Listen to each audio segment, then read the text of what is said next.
Okay, this is chapter 1.2, Algebraic reasoning. Writing linear functions. So we'll start with the core vocabulary real quick. The finite differences.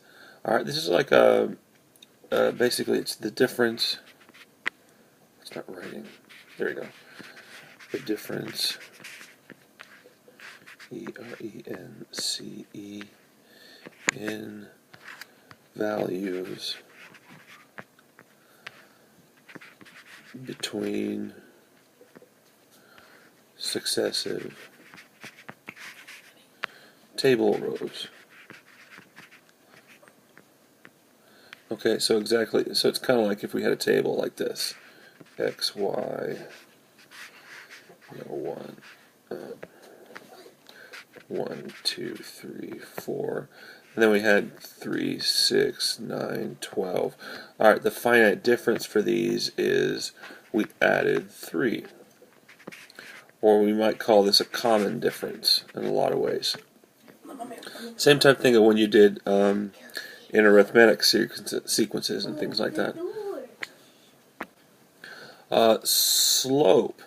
Slope is the rate of change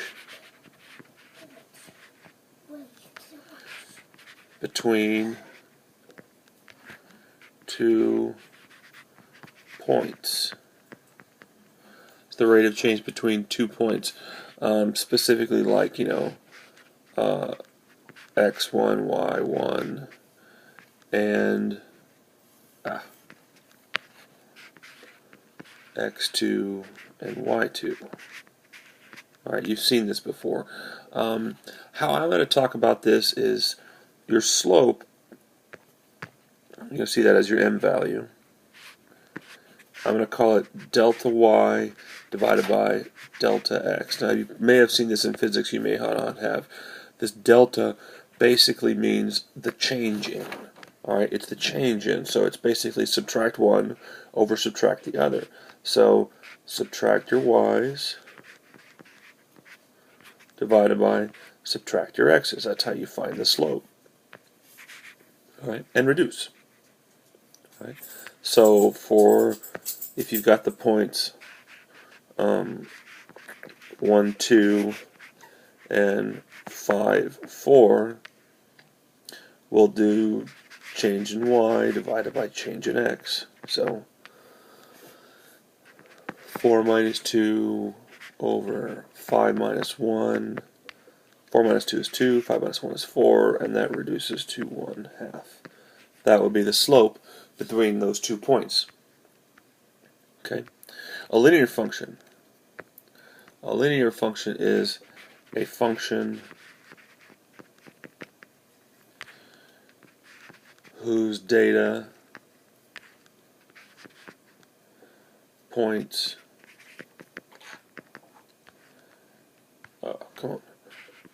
have constant, let me erase that, let me try that again, have constant, C-O-N-S-T-A-N-T, finite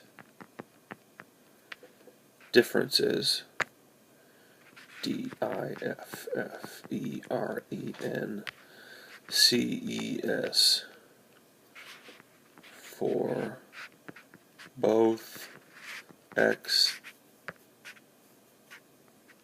and y values. Alright, a linear function is a function whose data points have constant finite differences for both x and y. This is also a forget it. We also call this an arithmetic sequence. Alright, when we talked about those earlier, an arithmetic sequence. So, for example, real quick, x, y. Let's do 1, 2, 3, 4, 5. Alright, these ones, the x's, are all going up by 1. Okay? The y's, 3, 6, 9, 12, 15. These ones are all going up by 3. Since we have the same finite difference on both sides, that is linear. Okay? Okay, go ahead and pause if you're still writing. I'm going to move this over.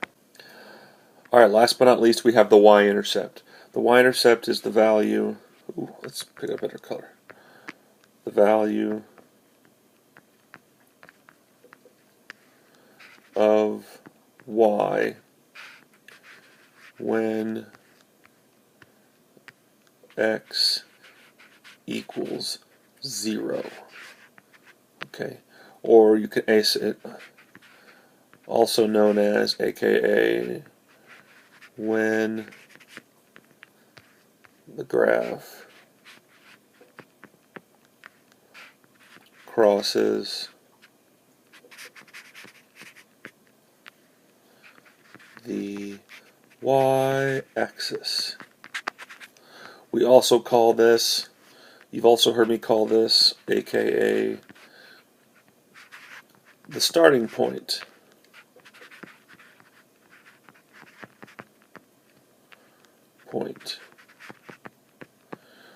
Or you've heard me call it x of 0. X of 0 is your y-intercept. Alright? Alright, cool.